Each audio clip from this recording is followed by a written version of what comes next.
Recording in progress. Wonderful. That's a great thing. So hello everybody to our GITA on Air session number 4. I'm René Wienholz from Loom Impact. We're a dedicated impact finance boutique here in Berlin, kind of impact investment bank. And today's the 4th session of our interactive fireside chat under the GITA label, this time with Fridel, which I will introduce later. Yeah, the question is, what is GITA? GITA is the Global Impact Tech Alliance, a network of thought leaders bringing the world of tech ventures, impact orientation, and finance together. And these sessions, these GITA on Air sessions, are in the mind of creating more interest in impact investing. And this is a very new and stunning market in general. And so we started that format. As I said, it is an interactive format. We start with a 30-minute session with a one-to-one interview with people from the world of finance and impact, which is followed then by an interactive Q&A session, of course, with you, sitting in front of your screens and asking questions and adding comments. And as a little instruction, we accept questions, or basically you can, of course, raise your hands later on, but it's great if you would just post your questions inside the Zoom chat here, and so we can go through them and collect them, and we pick a couple of questions. It really depends on the amount of time that we have later on. And yeah, that's basically the kind of how-to of this event. But now we come to the star guest of today, and that's Fridel, or in official language, Fridtjof Detzner. And Fridel, it's great to have you here. And I hope, I think you've been in South Africa. When did you return? So I'm in quarantine actually. So I've been lucky enough. My co-founder, she's living in South Africa. I've been spending now 3 months there. And yeah, but I stick to the rules and be indoors and have time for Zoom calls. That's great, and this is the reason why we got the slot. You're well booked. But Fridel, I know you a little bit better, but basically the people here in the session probably don't know you that well. And basically, my general question is, what is your background? I know that you started a very famous web platform called Jimdo. Yeah. So you're an entrepreneur, I think, since quite some time. And then you had a kind of journey, and that's not only literally, it was a journey towards impact. Can you explain a little bit how you came to the whole impact world? Mm-hmm. Yeah, so thanks for having me first. And yeah, so I started my first business really early, was 16, still in school, and doing websites for other people, and that turned into a software platform which now enabled over 20 million people to build their websites and online shops. And so yeah, and to put it into perspective, I've been doing that for 18 years, and doing something for 18 years is quite a long time in that term. And yeah, I decided after 18 years that I probably want to see more and do more than just websites. And I'm super happy. Like the product websites, I think it's super cool because you can enable other people kind of to become successful on the web, and I think that's a great mission. But I still found like the company has grown to 260 people now, and I found like yeah, no, I want to move on and want to do other stuff, and I was happy that my co-founder still was running the company, so I had the chance to kind of do something else, and this something else was really a journey, a kind of life-changing journey. So I was given the opportunity to do a 10-piece documentary series with DW, and not that I asked for it.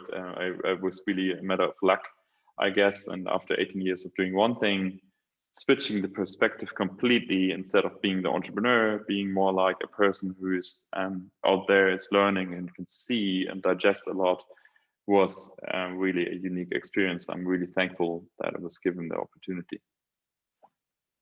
Cool. So you've been there with the Deutsche Welle. It is Deutsche Welle. Deutsche Welle, yeah.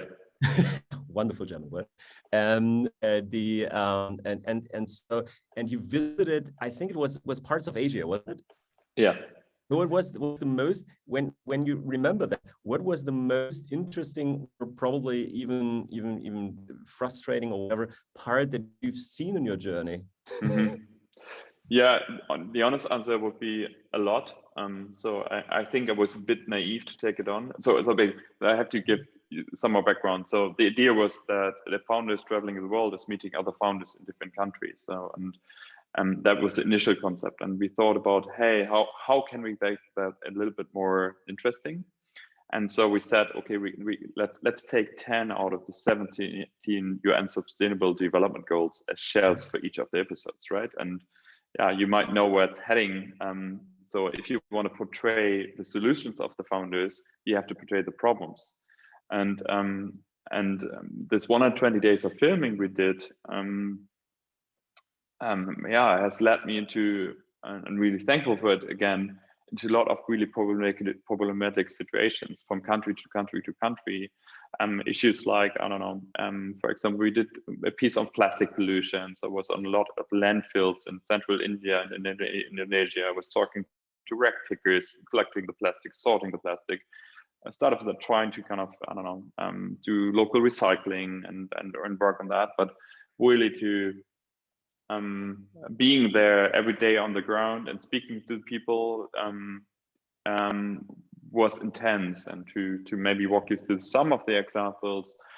Another one would be we were in Bangladesh, and Bangladesh, I mean, you know, it's densely populated, a lot of people fighting for work, and it's really hard to make a living. And so we did the episode of work and the future of work we did there, and we did a portray of a school which kind of was in front of the factories there, and so I was able to kind of walk 3 days with a boy through the factory life, and he was kind of producing this injection molds to make sandals. And if you're there on the ground and speaking to the people, you come there with your perceptions of how things are and how things should be, and then you learn about the life circumstances of people and how hard it is to make a living. And I mean, it was definitely true for me that I had to learn a lot in order to kind of to build up an opinion about what I'm seeing. And I think that was a privilege I was given, to see all that firsthand, to talk to the people firsthand. That was new to me because I was an entrepreneur first, right? I was talking about that earlier, but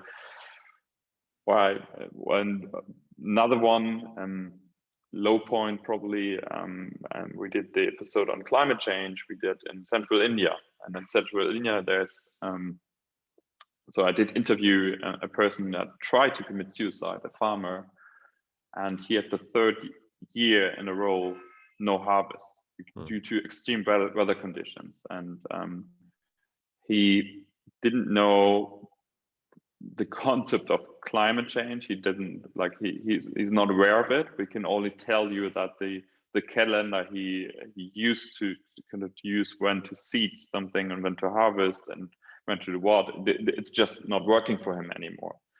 And it's not a single case. The area where we filmed is actually called suicide belt, because you can draw the correlation between the suicide rate of farmers and the change weather data. And I was coming there as a prototype of a privileged German, going there, learning about the circumstances, and it was just hard. And and honestly, it's not hard because it's hard for him, but it was a lot to take in and a lot of things to learn.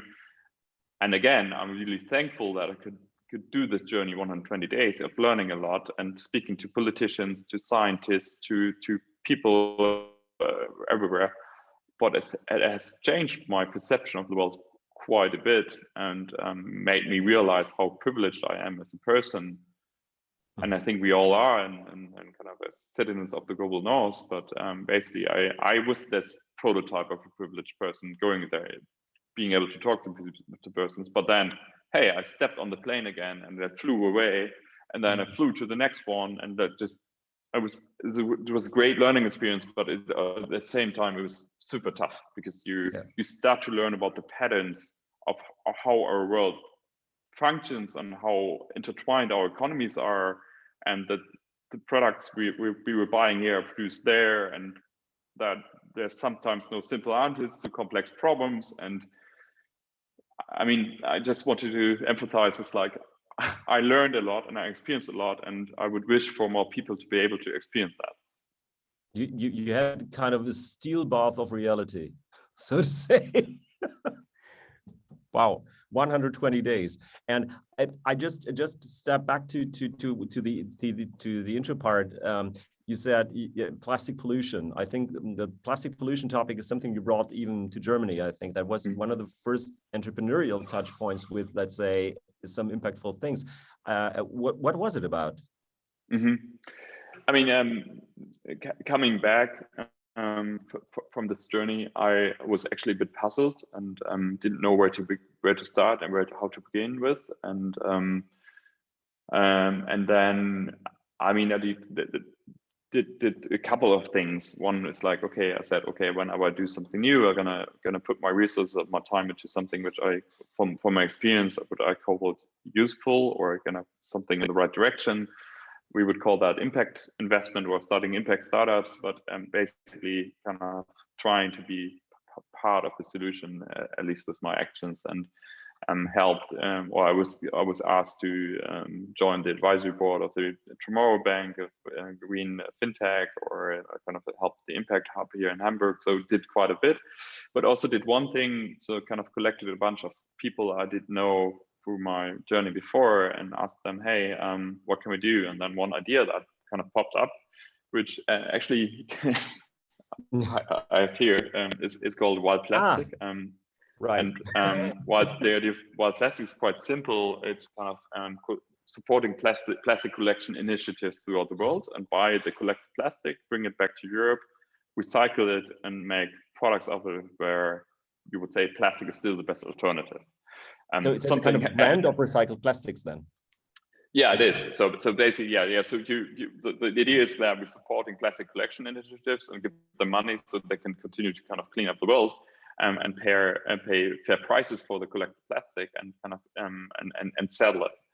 And that was one of the initial things I was doing. But while building it up, I met a really good scientist, and you might ask, and I've asked the same question. It's like, it might be a bit counterintuitive to pick up plastic worldwide and ship it back to Europe and cause emissions due to transporting it.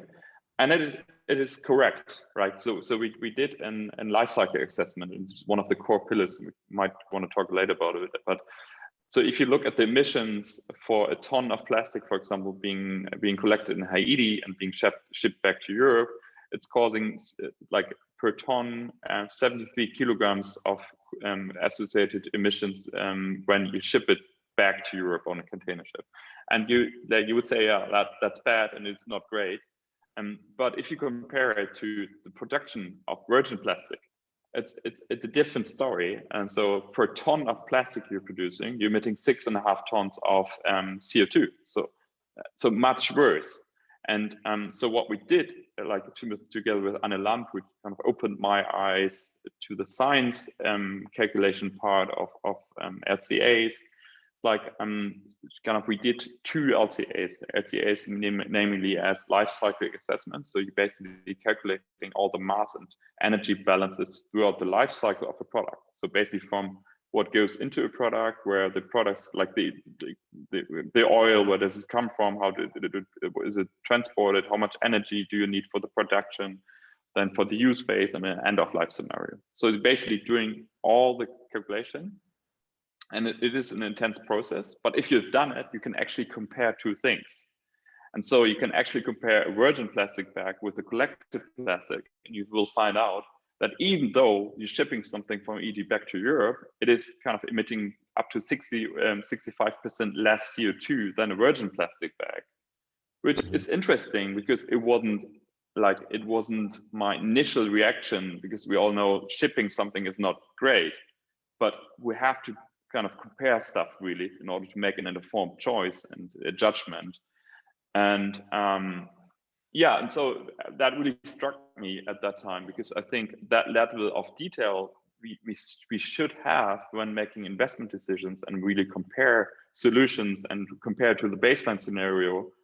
And that kind of opened my eyes to, hey, we actually should have this kind of level of data quality when making investment decisions, not only on a financial view, also on an impact view. Absolutely. Yeah. And just to go a little bit deeper, or to a more recent time in your impact journey, basically that entrepreneurial interaction with the impact economy here in Germany led you then to a kind of a venture fund thesis around this impact topic. And this is the reason why you started, I think last year you started Planet A, isn't it? And what is the thesis around it? And so are you concentrating towards a certain SDG, or what is your thesis? Yeah, cool. So I think the thesis is actually what I just described. There's something missing when making investment decisions, and it is, in my eyes, the science. So if you take kind of 10 steps back, also the experience I did have on my journey is like, we built an economy which is using far too many resources. Like if you look at the World Overshoot Day, which is kind of in Germany, I think something in mid of May, just now. And everything we kind of consume on top is just, I don't know, consuming more than the planet's regenerating in a year. And so in order, and I've seen the effects, and in order to, I mean, we all know that we should be building an economy which is within the planetary boundaries. And so the conclusion I had for myself is like, that I think early stage capital has an enormous responsibility, because it often decides which ideas and teams transform into startups, which then again transform into a part of our economy.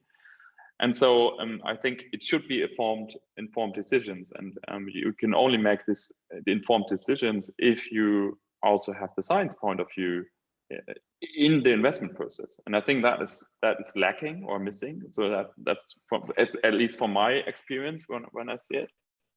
And so the hypothesis for me was then saying, okay, let's build an investment fund, which is where the purpose is not only to make more money. It is certainly the case for Planet A to generate competitive returns, but to have also the science perspective in the investment decision, so that we only invest into startups when we see this correlation of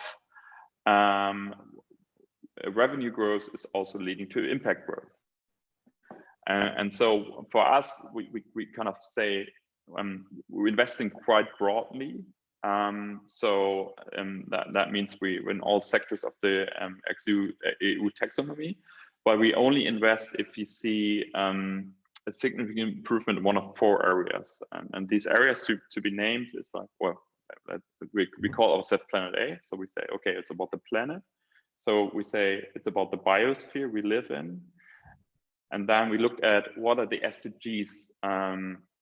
So what are the SDGs which link to the biosphere? So we took them as kind of the things we want to primarily care about.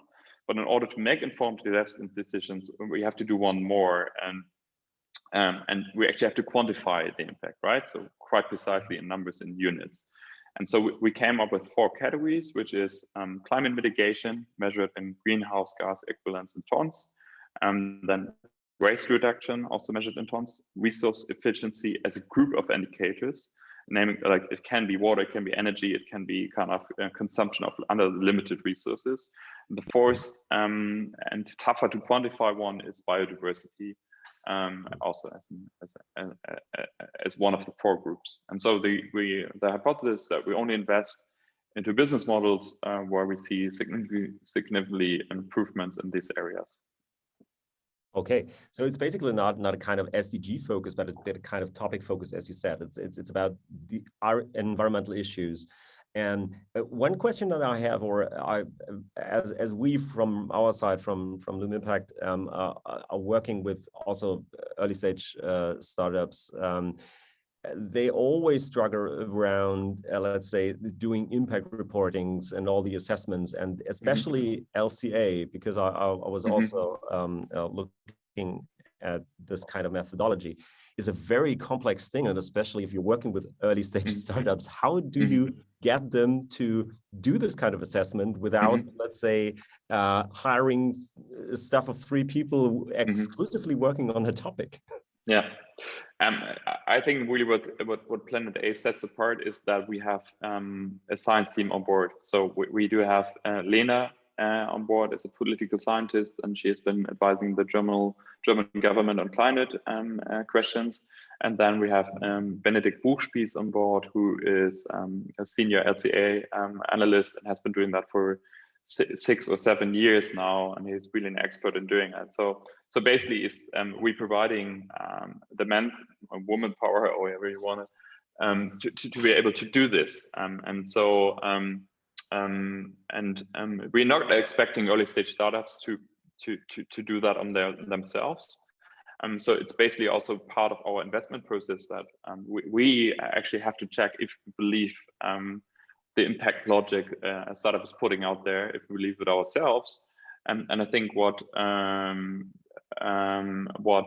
we really what stands out is that in the end of investment process, there's not only funds we're providing to a startup, it is actually the LCA calculation and document as our perspective on why we invest. So if you look on our website on the first deals we are now publishing, there you can actually see the LCAs and our thinking behind it.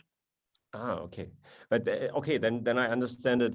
It was just for me always, I'm as an impact business angel, I always say we are quite unfair to impact startups, because basically we not only want to have the financial reporting of them, but also the impact reporting of them.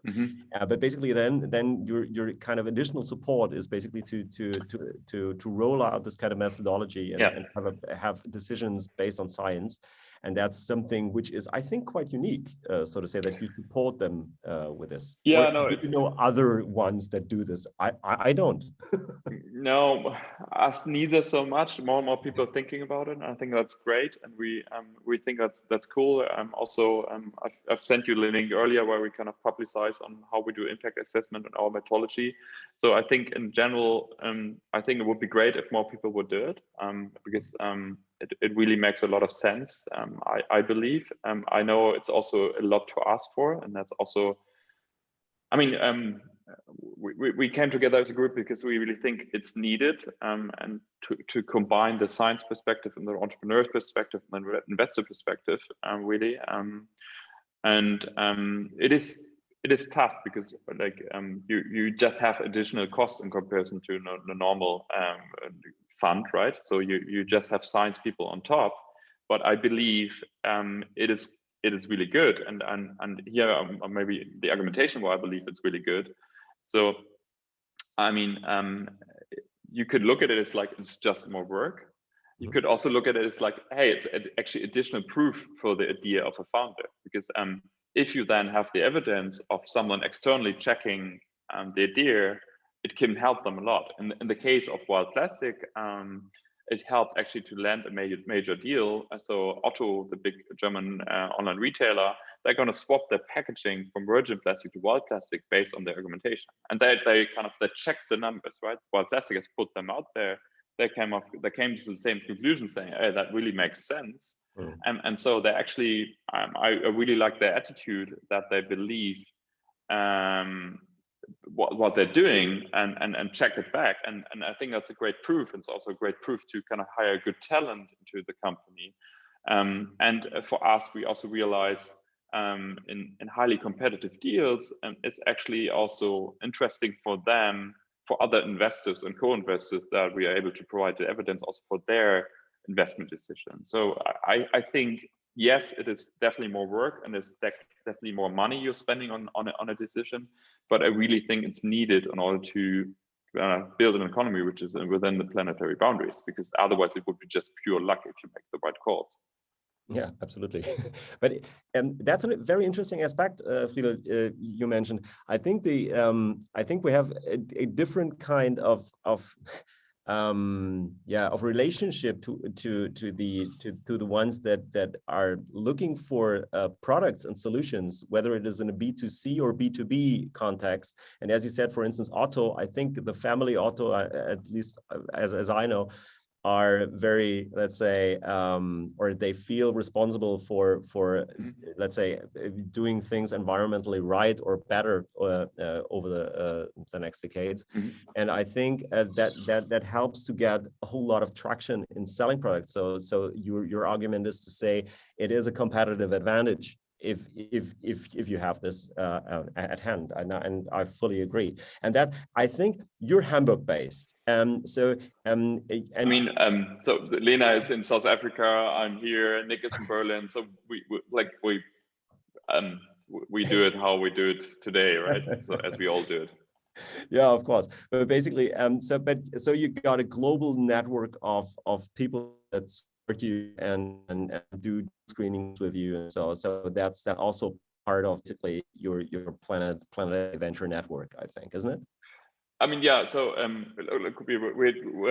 we're a team working together every day in Zoom calls as everyone. So there's a full team and the determination to do it. And I think the way we structure the company is that in the end of the day, not only the business people are making the call, but also the science is included into investment decisions. And I think that is important, that you're not just pretending to kind of set up your company in a way that, yes, right? You get what I'm saying. It's like, I think you shouldn't build a toothless tiger.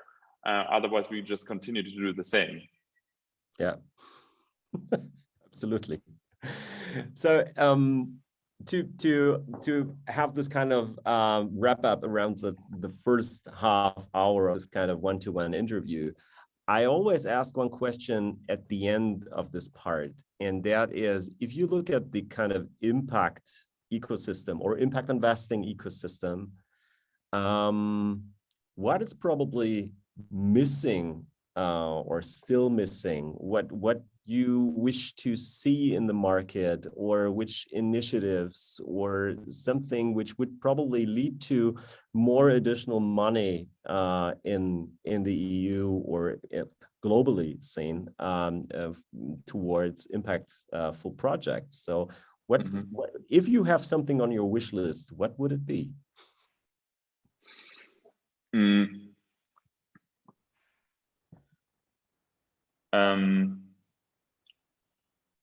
Probably the conviction that this is important and it has to be big, and I think some if I would describe it from different angles, I would say people that have been investing into impact for a longer time, I think they had sometimes they had a good understanding, something they had the gut feeling that this is right, like different attitudes, but that was good, like so. And then and I think what's now happening is that generalists we see, or more money is pouring in to kind of understanding the problem, but it's not going at the massive scale we actually need it to be. And I think what I believe in is the thing we want to prove is that by identifying the companies which are making a huge impact, we also have a good proxy for the economic winners of the future.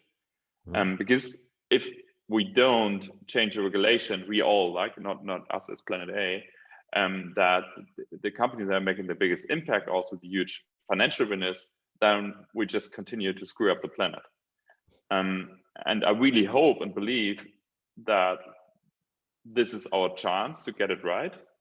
And if you would assume that this is right, what I'm saying, I would believe that more people should see the opportunity. But sometimes I feel it's really easier to talk to serial entrepreneurs to get them convinced than more kind of conservative players pouring in money, and that is actually harder. And what I really see working well is that more and more serial entrepreneurs are tackling these problems, are really doing the best and doing a great effort to build this sort of company. And I still see there's a mismatch between those two. And I feel stressed by this, because I think we all know that we only have little time, and to see try to understand these two things and then see that the mismatch of the opportunity of channeling the right amount of money into living for a good future is stressing me. Mm-hmm. Yeah, but that is so. Already for this point, thank you very much for these insights, and especially I think what you said. I think we need a massive movement towards impact investment, and especially I think what you, Fridel, said.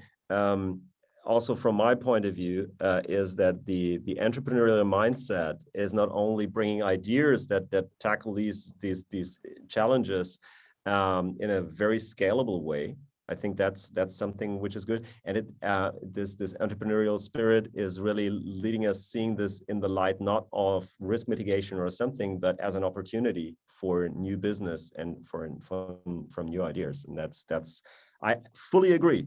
Cheer to you.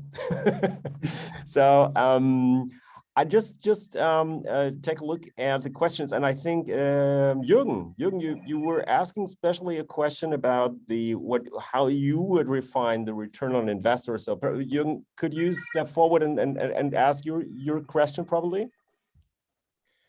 It's not a question, it's something I stumbled over. We just started with Stefan Unbach, who you may have heard of, Sustainable Aero, looking into the real impact if we turn an airline sustainable by turning to synfuel, looking at the energy need for that, and looking at the energy needed to create and refine plastics or refine crude oil or things like that. That's quite surprisingly high. And I spoke to the Energy Foundation and just got a response today that got me breathless. Looking at that topic, they already identified the need for the energy, which they assume that they will get it from outside. So they buy energy from, let's say, Saudi Arabia, from crude oil to make the green energy that they want to do in Europe. The Green Deal is compromised in its core already before we even started it. And that's why I really like Fridel's comment about this, because it's really, yes, there's an entrepreneurial spirit, but it's also what I found Plan A with the petition against greenwashing coming up, saying, yeah, there's so lot greenwashing. You have to have quantifiable targets, and that's what you're doing. This is what you're looking at. That you say, okay, it's not simply greenwashing. It's not something we're going to be gender equal in our company in 10 years or something. No, it's something, okay, quantify it, make it possible. How can you do it? How will you achieve it? What's your goal and what's your results that we can check back against? EIB, as the European Sustainability Bank, the head of it just recently said in a fireside chat, we do sustainability since 2007. And I simply asked the question, okay, do you have any kind of information how your results are? You investing into this and you're not producing any providing any results. So where are the results? Oh, we have to look into that. That's the exact mindset I see in the big corporations and big money. And that's why I'm totally with Fridel on that, saying, okay, we have an entrepreneurial mindset that we have to look at. These are the people who make the change. I talk to family offices. They have a totally different opinion than the banks, absolutely. And banks really go like, okay, let's do this. But if you ask me for a question that I would like to raise, first of all, the energy. Second of all, how can you quantify results? Would be my big questions for the impact market today. No, thanks, Jürgen. So I agree. So I think the plan, the question I had, or we had for ourselves, is like, I mean, we're raising 100 million, and 100 million, if you look at it, it can be big and can be super small. It depends on which direction you look at it, because if you look at the problem, it's nothing, right? And I think like what we're trying to do and to pull off here is to showcase that taking science into account in order to make this kind of investment decision pays off, and by proxying the impact, it will also proxy the economic success of the companies. And so that's what we're trying to prove, that hopefully at some point people are going to look back and say, hey, the boys and girls at Planet A, they've seen something that should have been good, and to inspire more people doing the same. That's ambition, and in order to kind of live up to the ambition, can you still hear me? Okay. So in order to live up to the ambition, we publicize the LCAs. So if you look on the website, you can see the exact calculations and how we think about investment. And maybe to shine a light on one we just did is, you mentioned plastics. So when we were invested into Traceless. Traceless is a plastic alternative. And it's a female startup team. I know one of the founders since quite a long time, and they are doing a plastic alternative based on biomaterial. And the big criticism of biomaterials would be that you need more land use in order to produce the biomass in the first place. And this is actually the opposite of what we need, right? We need more wilderness, and we can't afford to cut down more trees. And the interesting thing with Traceless is they're using an agriculture waste product, which normally goes really to waste. And they turn it into a bioplastic. And the interesting part in this is really that it is not additional land use, and it comes as a relatively cheap price. So it will be comparable to the normal price of virgin plastic.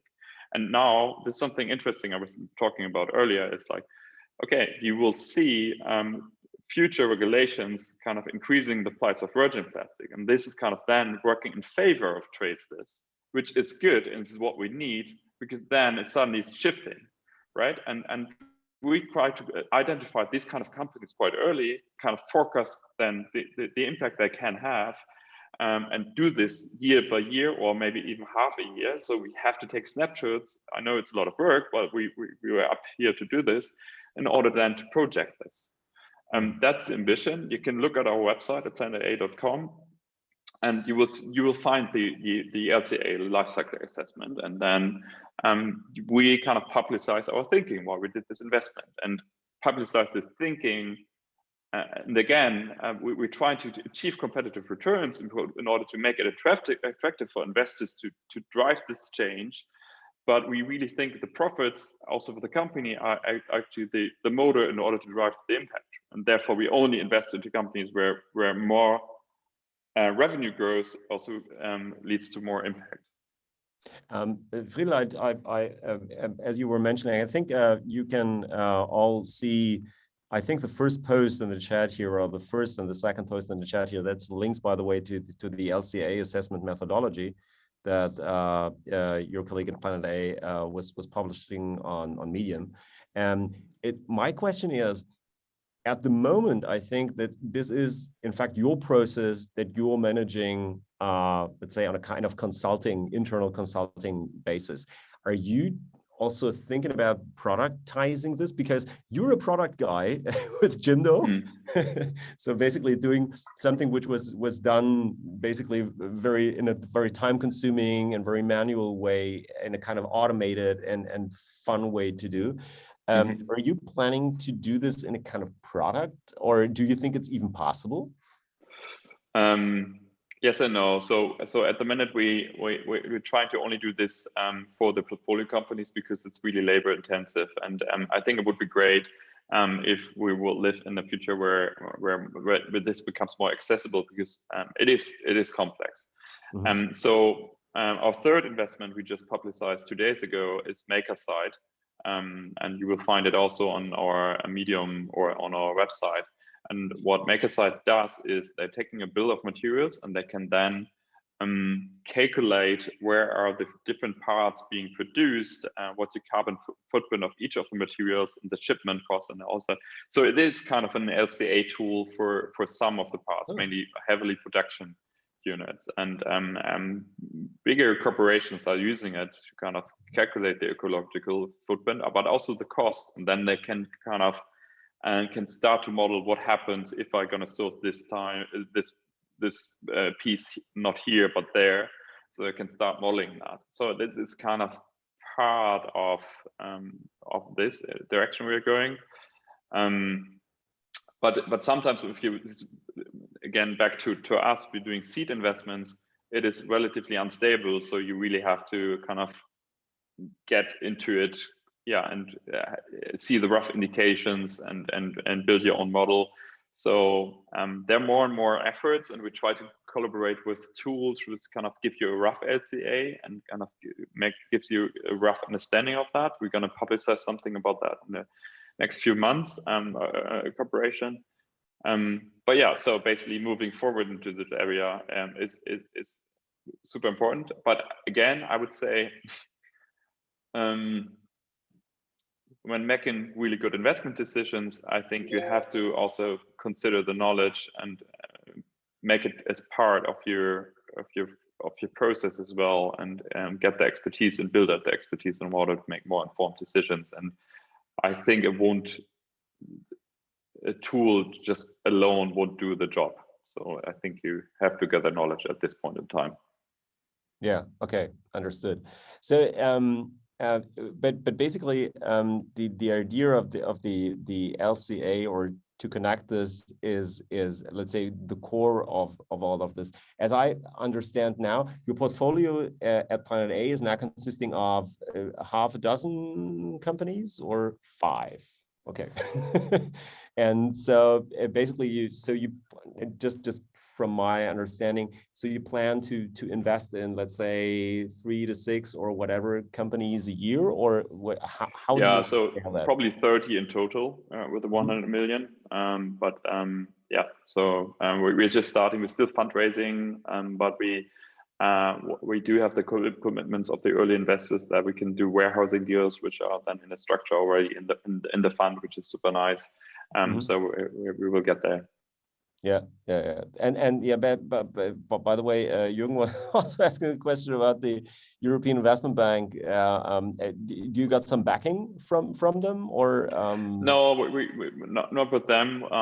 Next week we can announce an institutional investor, which is well known, or the week after, which is super nice to have them on board, because we believe they're supporting good initiatives in this area. But yeah, so basically, there's something funny which I noticed is entrepreneurs are really easier to kind of like the innovation we're bringing is kind of say, okay, let's put science into the equation, let's do that. And talking to entrepreneurs, it's easier. And then since it's kind of an innovation in the venture world, like more conservative investors are like, it's new to them to make this process more complex, right? And I generally, I don't like complexity, but I really think it is needed to tackle the complexity. And so it is funny. You can really see which investors are more, I mean, risk averse about an innovation in the process, and which are believers that this is something which should be done. And I believe it should be done, and we're trying to talk to the ones that get it and want to support this change.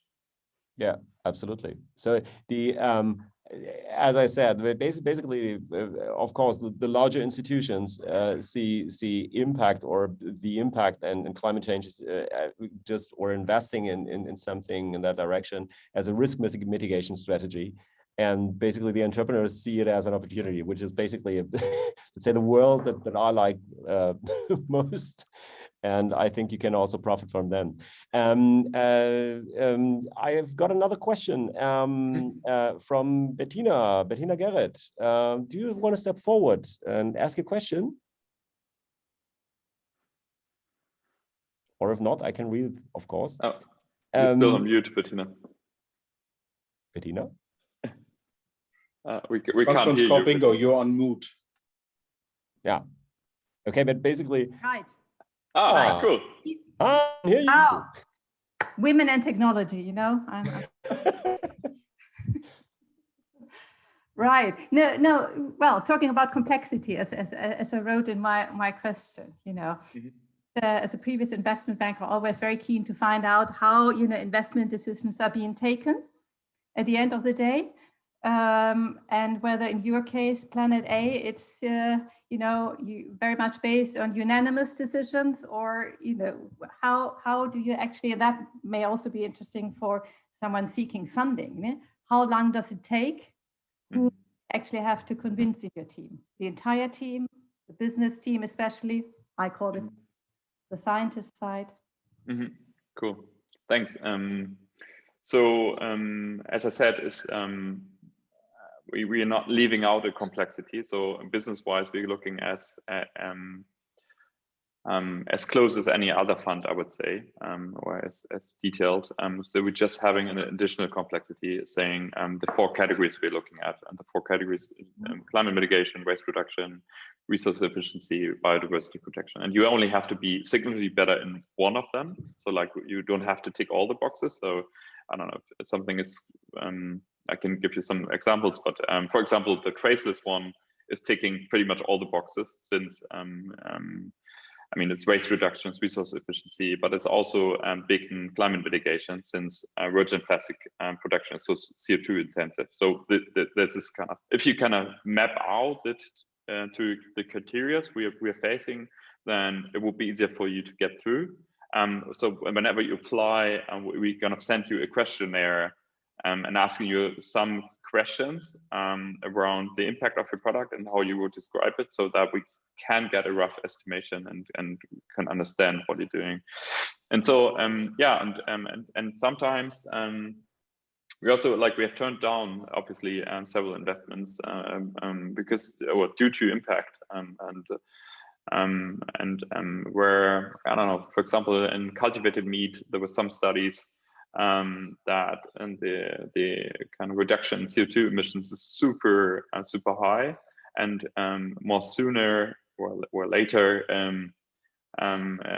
scientific papers were going into the direction as like, the reduction is actually not as high as we thought in the first place. And so we had one case where it was about poultry, that we have learned that the cultivated meat product is actually a bit higher in CO2 emissions from our standpoint, and so we turned down the investment, which was an interesting process, but sometimes you learn more from the ones you turn down than from the ones you're accepting.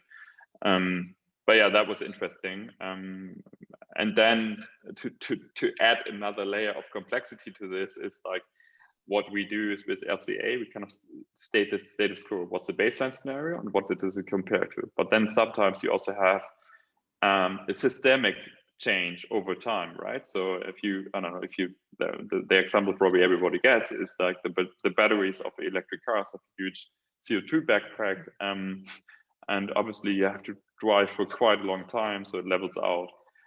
But then you could also argue, what's a systemic change if more people are switching to that, and the power generation is changing over time.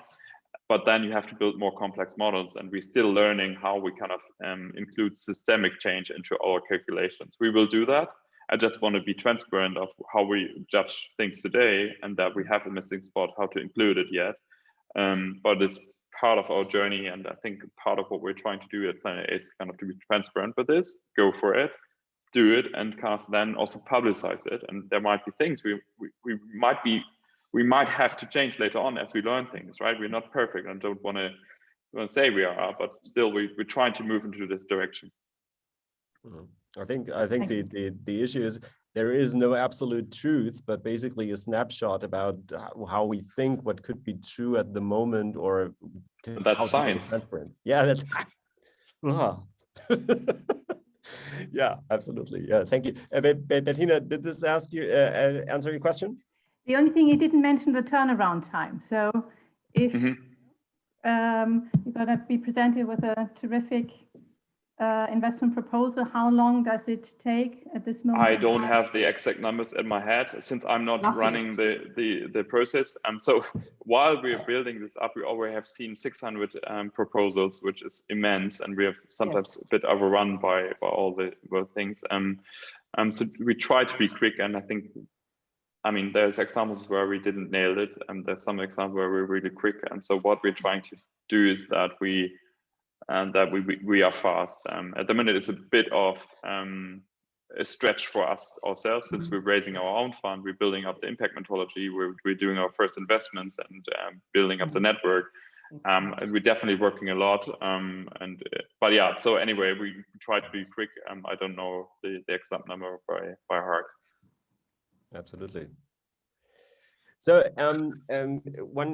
one thing is, for me, probably one wrap-up thing is, if you want to ask some questions, then we have another 5 minutes left, but then we need to close the session.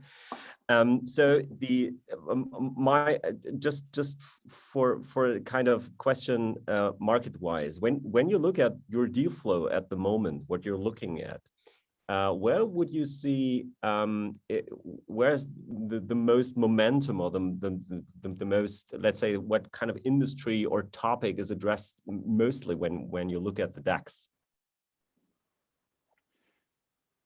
That's tough to answer, honestly, because it's so broad and we're looking at the world quite broadly. So we definitely see a lot in food, in mobility and energy. Again, I would need to have Toby in the call to have the exact numbers here. I can talk about the first 5 investments we did. Is 2 plastic alternatives. One is mobility, we're going to publicize relatively soon. One is kind of the enabling part, which, as I just talked about, with Makersite. And then the last one is something in the geothermal space, energy. So these are the first 5 what we will do, or we did. Yeah, but basically that's also something which is interesting, is that you don't see a certain kind of hotspot in the kind of new sustainable energy field, or in the new mobility, or in the new plastics thing. It's very broad, and basically what you filter out is that what fits most to your thesis. Yeah, I mean, I would say the problems we're facing are also quite broad. So I think there's not much room for kind of the single. I mean, yeah. So it is like, if you look at the problem that we've built an economy which is using 1.7 Earth, and we only have one, so all the problems pile up to this. And I think there's different sectors, and then there's definitely great things like the Project Drawdown, where it kind of gives you an idea of what the big levers are, what needs to be changed in order to come to an economy within the planetary boundaries. Then is soon this I think super nice film about breaking boundaries from David Attenborough and Walkstrom, which is coming out. I think that's super cool to look at. It really and again, I'm not saying that Planet A can solve it all, and I think I just want to kind of say, we try to bring a level of precision into some of the areas, and that's the ambition we have for now, to bring a high level of precision into the ones we're picking. Yeah, but that's a very high ambition, I have to say, and it's very unique.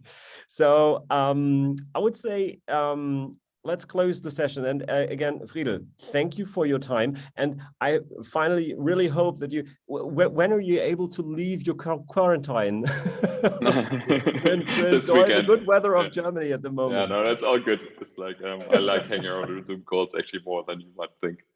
Okay.